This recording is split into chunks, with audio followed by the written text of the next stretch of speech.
Sirrano Keith Baldeo from Dallas, Texas, and today we're going to talk about Governor Abbott and why it is that he cannot or is not shutting down Texas. But before we do that, we have got to go back to the United States budget. And so I'm going to see if I can explain this to you guys layman's term, because there are people that are qualified to talk about budget and finances. But I think even if they try to speak to you, you probably wouldn't get it. So I'm going to try to see if I can put it down to you as lay as I possibly could.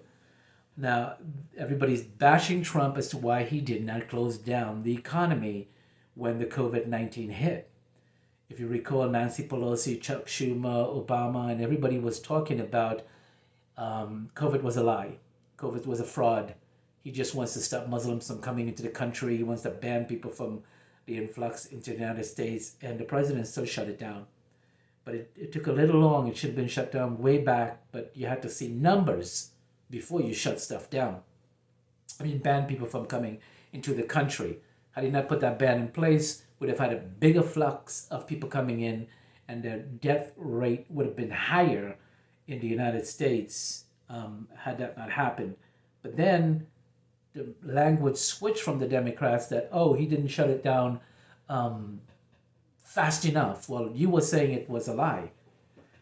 But past all of that, I'm going to get into the finances of the budget and why Trump cannot. And he knows it, and I don't know why nobody's, neither MSNBC, Fox News, CNN, nobody's talking about why you can't shut an economy like the United States down. First of all, it's very, very hard to restart. This is not pulling over on the side of the street and there's a hailstorm and then you keep going and then you check your damage when you get home. When you shut down the United States economy, it's very difficult because it's so massive.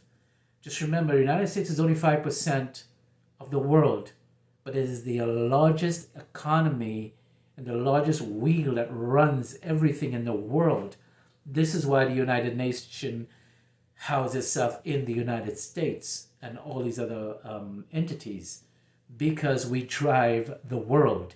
If you shut down the wheel, the one wheel that turns all the other wheels, it will shut down everything else that comes along in the world. And that's why Trump knows this. If he shuts down the economy, it's going to be devastating for his whole administration and what he's leaving behind. If he's not reelected, I mean, if it's proven that he has to be removed from office. So I'm going to read something for you, a little bit of numbers from the Pew Center Research. The U.S. budget debt is rising amid COVID-19, but public concerns about it is falling. So the general public does not care about COVID-19 effect on the economy. And that's the first problem we're facing. And why? You have to find out why do they not care about the COVID-19 effects on the economy, is because they've got their own bills to pay. They you come home and you see the mortgage, the rent, the car payments, the electricity bill, the water bill, all these bills stacks up and comes in. And so to you want to work or you want money from the federal government. That's the only two things that can happen here. Either you get money from the government and they help you out while you're in COVID lockdown, or you have to work. You have to work. And that's why you see people fighting Abbott, but we're going to get to him in a second. The Texas governor. So when you have an economy like the United States, and you have they took in $2.8 trillion in revenue since July, I think, and then they spent $5.6 trillion on the debt. So now that we're going to pass the COVID test to people not working and not putting money back into the economy, into the pool, it affects the national income, and that's the kind of problem that they are facing. So if your deficit, the next deficit is going to be 3.7 trillion, and next year they're expecting it to be another 2.1 trillion because of COVID-19. So there's no profit here. There's no add-on surplus. There's no surplus here. It's all going to be deficit.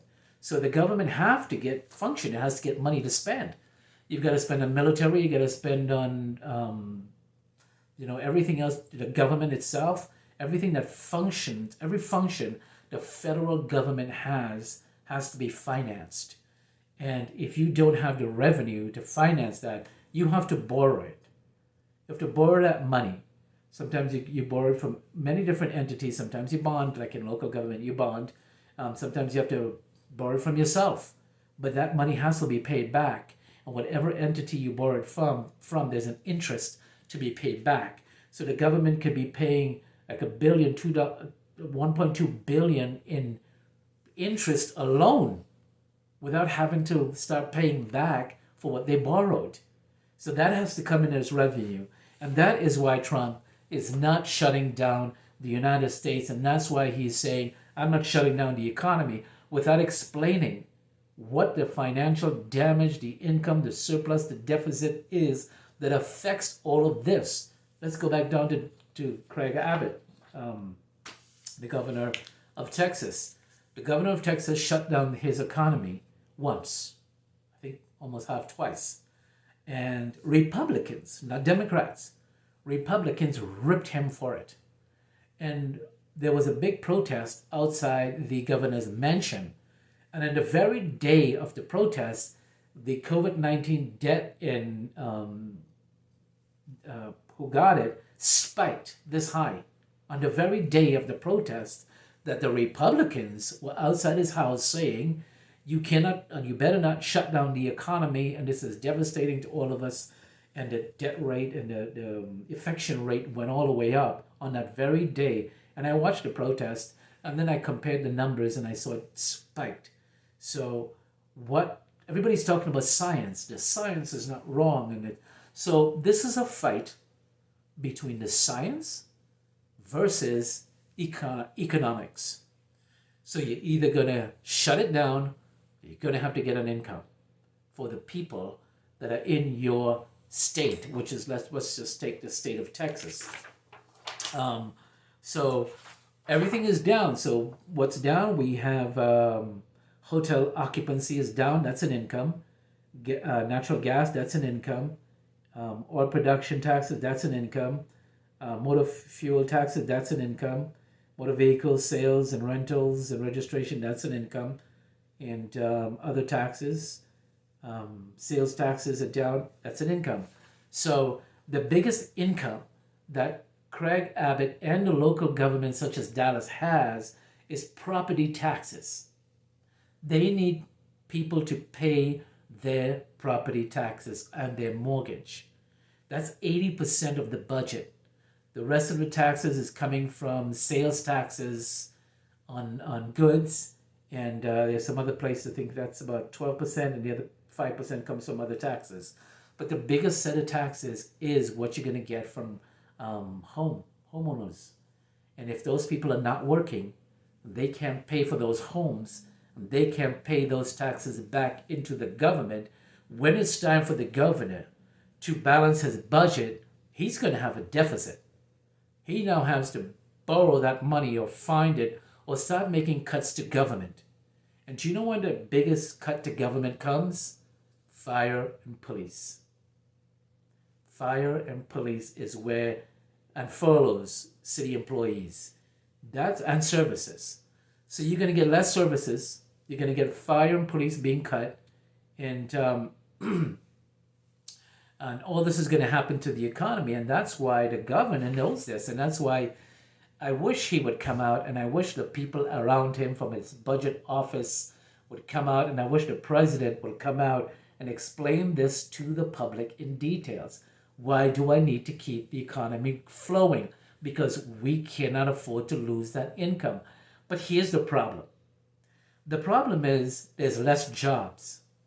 The problem is whatever jobs are open is running the economy. So let's take a small city. There's a small city that has 24,000 homes.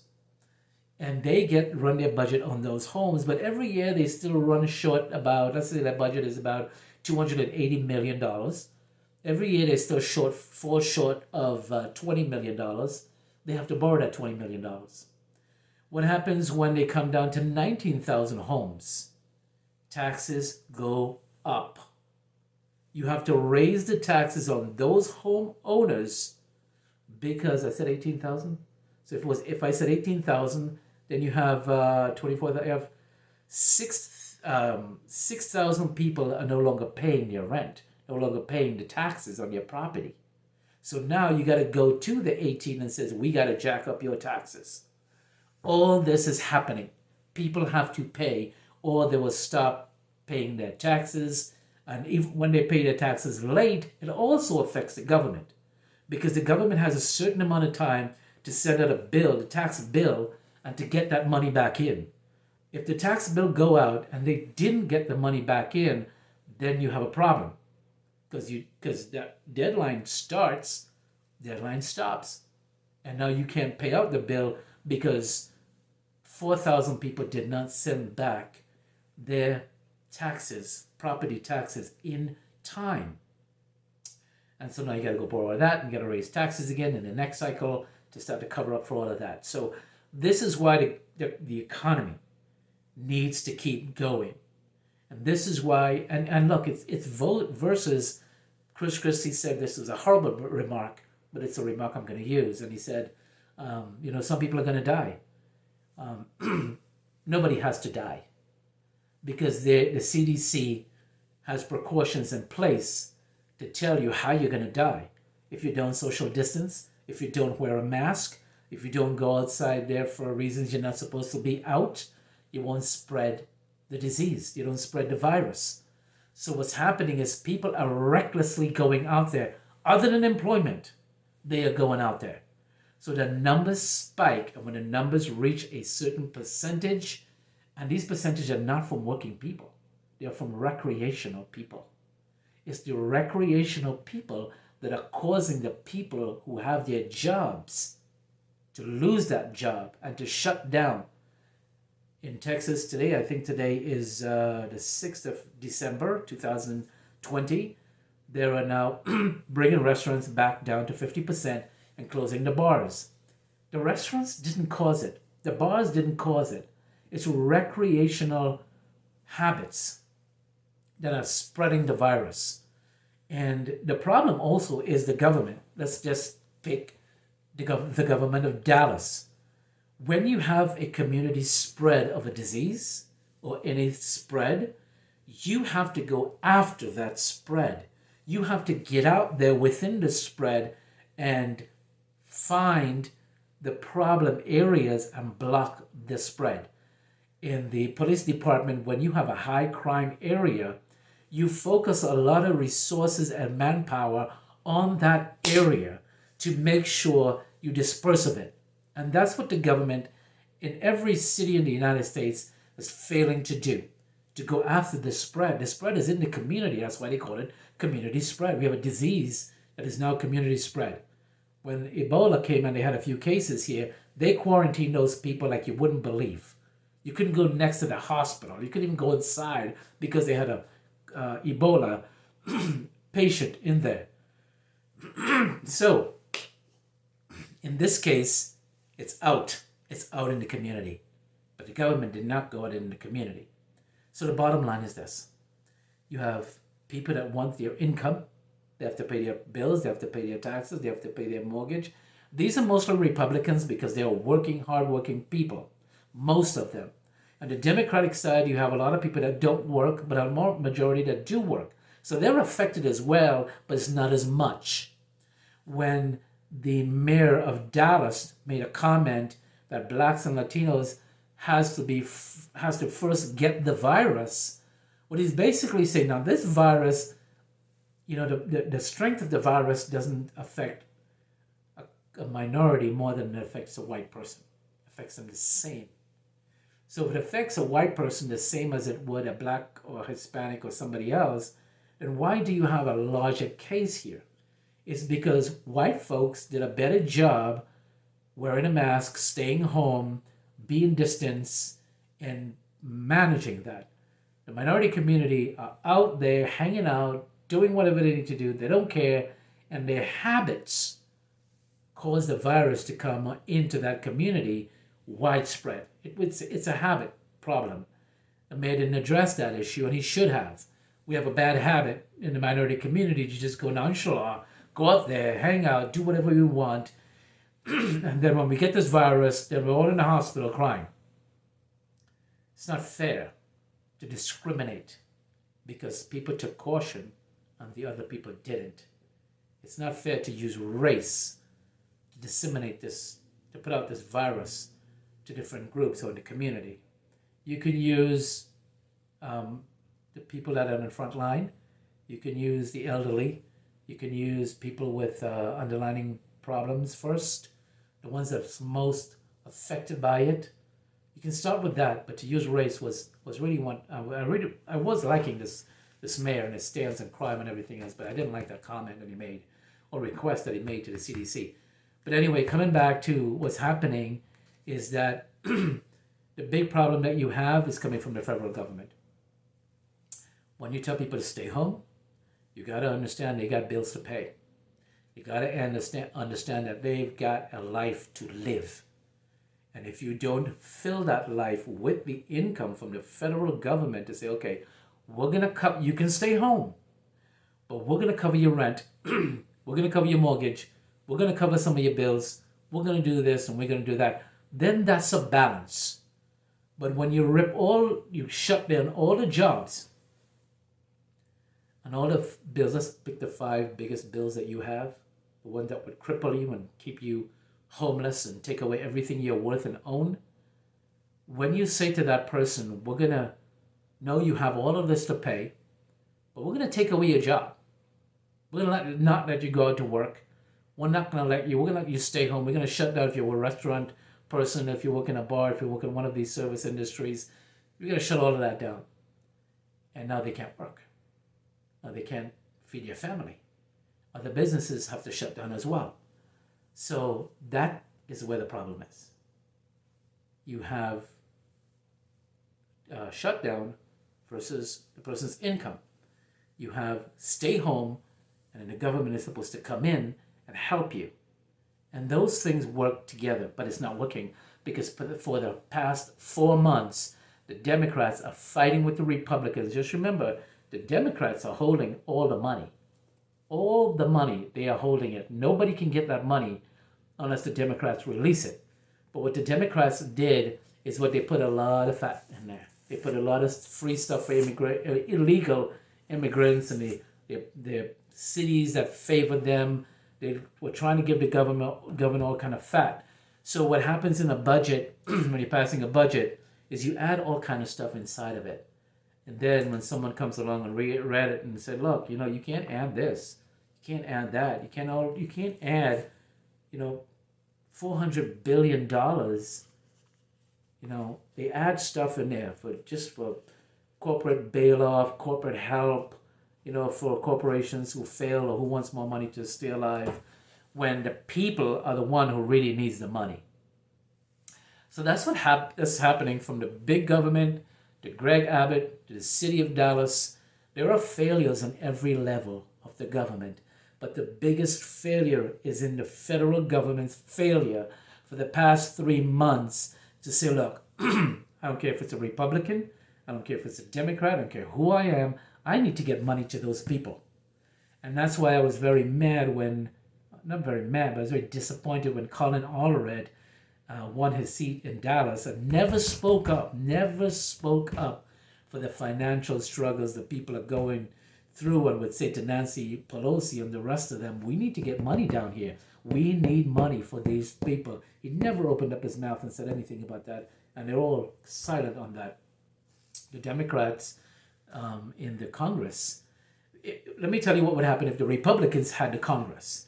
The Republicans would say, okay, and this was Ted Cruz trying to say, you give people $600, and so every 2 weeks they're making $1,200. So they're not going to go back to work if work was about the same amount of money. So now that they're not working, the businesses have to close because they have no employees That's what Ted Cruz was trying to say. I got no employees because you just gave them the same amount of money that I was paying them.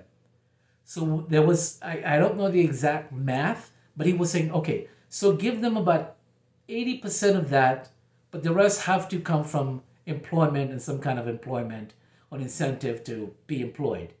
And that's what the trade-off from the Republicans were. We got to try to get you back to work to keep the economy going so we can get the taxes to pay off our giant big $28 billion budget in the state. And the cities, like the city of Dallas, also have to pay a $4 billion budget. So we need to get people back to work. We're going to give you some money, incentive to work. So the economy and the jobs and the system that functions in the community, the businesses that relates to the government can keep going, keep churning. But when you tell people, here's $1,200 every 2 weeks, stay home, they're going to take the money and stay home, and all those businesses have no employees. That's what the argument was about.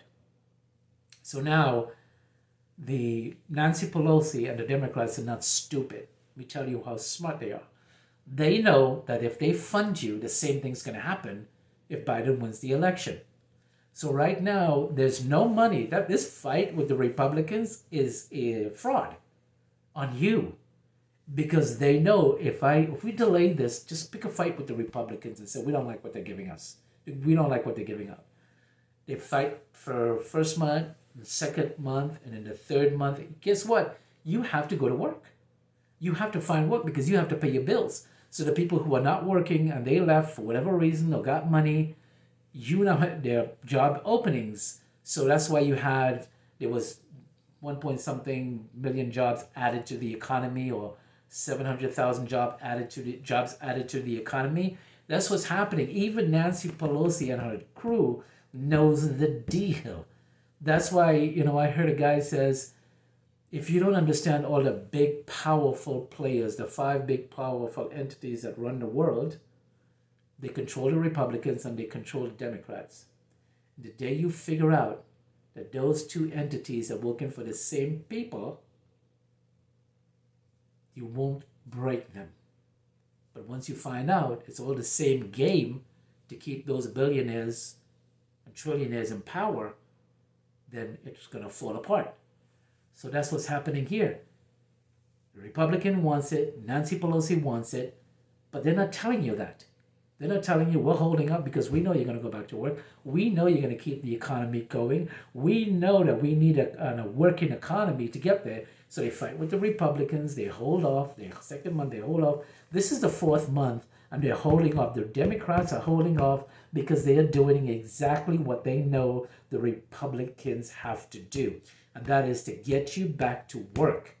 So by holding off on the purse, you got to go back to work. You got to make the economy strong. So when they take over, if they take over, they have a working economy. If they cared about, okay, you're going to stay home, we're going to give you some money, take care of yourself, it's Christmas, it's Thanksgiving, which is what you need. You don't care about the fight. You don't care about if the Republicans give it to you or the Democrats give it to you. When you go to pay your mortgage, when you go to pay your rent or your bills, it doesn't say, hey, this came from the Democrat or Republican. That person doesn't care. The bank doesn't care where it came from. Is it green? Yes, good. That's all we care about. I don't care if Trump gave it to you. I don't care if the Democrats gave it to you. I want it. That's all I care about. When you go shopping, that's the same thing that happens. I don't care if the Democrat or Republican gave it to you. Ronald Reagan had this plaque on his desk, and it says this: it doesn't matter who gets the flag on top of the mountain, as long as the flag gets on the mountain. And this should have been the philosophy of both the Democrats and the Republicans. It doesn't matter who gets the credit for giving people the money to survive. 28 million people went into poverty, I think, since the COVID-19, because the government failed to help them. So it doesn't matter who had given that money. All that matters is that the money got to the people. So for 4 months, a lot of people went into poverty. Let's try to find out how many.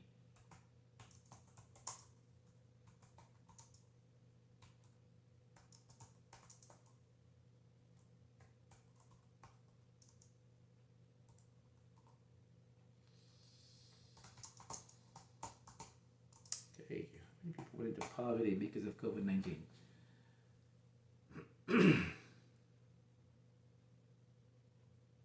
8 million Americans slipped into poverty amid COVID virus. That was in October. And COVID-19 could push 100 million people into poverty. That was October 13th. So 8 million people went into poverty. That was October, and we're in December. So if we were to double that, I'd say about 12. And it says COVID-19 to add as many as 150 million extreme poor by 2021. So these are the numbers, but problem is the government. The government had Nancy Pelosi and the Democrats release the money. Doesn't matter if the Republicans get credit or who gets credit. What would have happened is for the past 3 months, it would have sustained people. Even if they didn't go back to work or whatever, it would have sustained them. And then do what the Republicans wanted to do. Some money, some work. And so because we know you can't work all the time, especially people in the restaurant business and that kind of industry. So they should have done that. They should have given the people the money. And then that would have stopped them from slipping into poverty. So they pay their bills, they pay their mortgage, they don't get evicted. That money would have prevented the evictions. That money would have prevented the loss of home ownership. But I don't think the Democrats understand economics. So that's what we're dealing with today. They don't understand what the Republicans understand. The Republicans are capitalists. They're working people, getting people back to work, moving an economy, pushing growth and, make compounding growth. Democrats are, as long as you give us the vote, we'll give you some money, you can stay there. But the trick this time was, we're not going to give you money for the next 4 months. We're going to blame the Republicans, and, we're going to prolong it. We're going to keep you working because we know that's what they want to do. And then we're going to come and pick it up when Biden takes office, if Biden takes office. And that's what the problem is with people understanding, even Greg Abbott. He cannot shut down the economy because when it comes time to pay, that bill, those interests, what was borrowed, when it comes time to balance the budget, he's going to have a massive shortfall from the income that people are not getting from the federal government. So if I was one of those people and I get money from the federal government, I pay my mortgage, I pay my taxes, and Greg Abbott is happy. But where's the money going to come from? The money can only come from the federal government to the state of Texas. When Trump signed off on that, we got, I think people got $300 a week. It wasn't the $600, it was $300, but it was something. The bills were still somewhat paid while people were looking for work. So there's no balance. There's no balance from the Democrats to give them money to understand, look, if we care about these people, we got to understand. We care about these people. I don't care about the Republicans. I care about the people. I got to give them something. 4 months has gone by. I got to give them something. We got to get it out there. Well, the Republicans want to do this and do that. I don't care. Just get the money out there. That's what's missing in government. Fair, balanced treatment of all people. Blacks and Latinos voted heavily for the Democrats. And they're the ones that's suffering the most for the last 4 months. Because you don't understand who you're voting for and what they're capable or not capable of doing for you. Your race is used to vote. Not economic understanding, not the betterment of your community, just race. Hate them because they're racist and I get your vote. And people are not understanding that's not how you vote. You vote for your well-being. You vote for the betterment of your community. If you see it's not getting better, vote him out. Anyway, this is why Greg Abbott is not shutting down Texas, because he knows the damage it's going to cost to shut it down. The other people are saying, well, people are dying. People are dying because of their behavior. I have 2 underlying conditions. I didn't die because my behavior is to be very, very careful. I go to Republican events and most people are not wearing masks. I wear one. I don't care. I wear one. Well, I shouldn't say most, but there's a lot of people that wears. But I wear one. And I'm around a lot of people who are not wearing masks, but I take caution. If you're running the minority community who voted Democrat and you don't want to take caution, that's on you. So that's what's happening. Take caution. Listen to the CDC. Had we done that, Dallas would have not hit the spike. And now everybody's got to pay for the bad behavior of people who do not listen. This is Sirrano. Thanks for watching, and bye for now.